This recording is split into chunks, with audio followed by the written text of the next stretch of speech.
Hello नमस्कार दोस्तों, आज मैं शिक्षा के महत्व के बारे में बताने जा रहा हूँ। शिक्षा किसी भी राष्ट्र की प्रगति और उसके विकास की रीढ़ होती है। शिक्षा व्यक्ति के व्यक्तित्व की सर्वांगीण विकास की नींव है। जीवन विकास पर आधारित है और विकसित होना और आगे बढ़ना ही जीवन है। शिक्षा मनुष्य निर्माण की एक प्रक्रिया है, इसलिए शिक्षा सभी के लिए अत्यंत आवश्यक है। कोठारी आयोग की रिपोर्ट के अनुसार भारत का भाग्य उसकी कक्षाओं में आकार ले रहा है। शिक्षा देश के सभी नागरिकों में नागरिक और सामाजिक जिम्मेदारी का संचार करती है। का देश है, इसलिए देश में एकता लाने के लिए शिक्षा भावनात्मक एकीकरण का एक साधन है।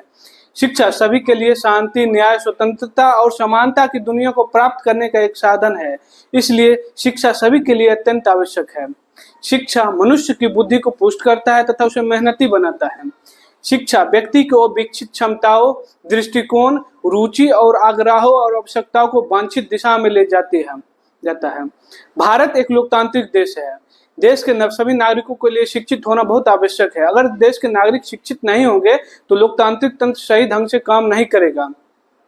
यह हमारे देश का दुर्भाग्य है कि हमारे देश के लोग जितनी गंभीरता से देश के चुनाव को लेते हैं, अगर उतनी ही गंभीरता से देश की शिक्षा व्यवस्था को लेते तो आज भारत का जो सपना है विश्व गुरु बनने का, वो कहीं न कहीं साकार होते हुए दिखता। आज भारत का जो सपना है विकासशील देश से विकसित देश बनने का, वो शिक्षा के माध्यम से ही पूरा हो सकता है। परंतु हमारे देश में शिक्षा के अवसरों में समानता की समस्या बहुत विकट है। आज हमारे देश की शिक्षा व्यवस्था चौराहे पर खड़ी हुई है। हमारे देश की शिक्षा व्यवस्था में ये कहीं पर भी नहीं दिखता है कि राष्ट्रपति हो या चपरासी की संतान, सभी को शिक्षा एक समान। अब हमें लड़ना होगा पढ़ने के लिए और पढ़ना होगा समाज को बदलने के लिए। शिक्षा हमें आलोचनात्मक सोच, समस्याओं के समाधान और संचार कौशल विकसित करने में मदद करता है। शिक्षा हमें नवीन ढंग से सोचने और समझने की क्षमता प्रदान करता है। शिक्षा हमें परिस्थितियों के अनुकूल ढलने के लिए उपकरण प्रदान करता है। शिक्षा सफलता प्राप्त करने के लिए, चरित्र निर्माण करने के लिए और एक स्वस्थ और खुशहाल जीवन जीने के लिए एक महत्वपूर्ण कारक है। देश के सभी नागरिकों को गुणवत्तापूर्ण शिक्षा प्राप्त होनी चाहिए, क्योंकि हम सभी के उज्जवल भविष्य के लिए शिक्षा एक महत्वपूर्ण कारक है।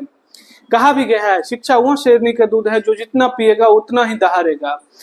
शिक्षा जितना पुरुषों के लिए आवश्यक है उतनी ही महिलाओं के लिए भी आवश्यक है। शिक्षा समाज का दर्पण होता है, परंतु हमारे देश का दुर्भाग्य है कि हमारे देश की शिक्षा व्यवस्था में तकनीकी और वैज्ञानिकी की शिक्षा हमारी मातृभाषा में नहीं दिया गया है, जिससे हम लोग, हमारे देश के अधिकांश प्रतिभावान युवा वंचित रह गए हैं।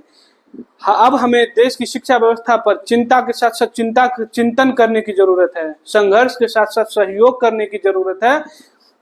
आइए हम अपने देश की शिक्षा व्यवस्था को बदलते हैं। हम ऐसी शिक्षा व्यवस्था को लाते हैं जिससे हमें तर्क करने की क्षमता हो। हम ऐसी शिक्षा व्यवस्था को लाते हैं जिससे देश का हर एक प्रतिभावान युवा आगे बढ़ सके। इसी के साथ मैं अपनी वाणी को विराम देता हूँ। जय हिंद, जय भारत, जय बिहार।